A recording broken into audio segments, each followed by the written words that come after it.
Welcome to the Learning Pines YouTube. We hope this video helps. You start by getting the needle secured and the thread readied.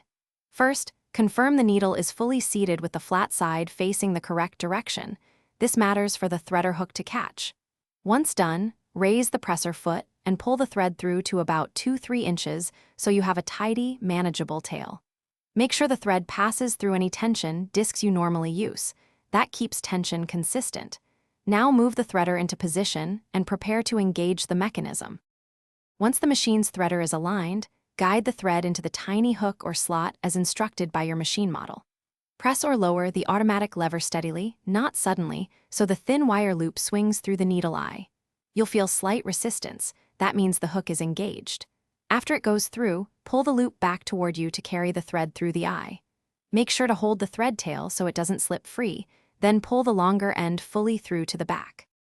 To finish, draw the thread tail to the machine's back and lower the needle into position. Run a slow test stitch on scrap to confirm feed and tension. If the threader misses, check common issues: a bent or wrong size needle, thick or fuzzy thread, or lint blocking the hook.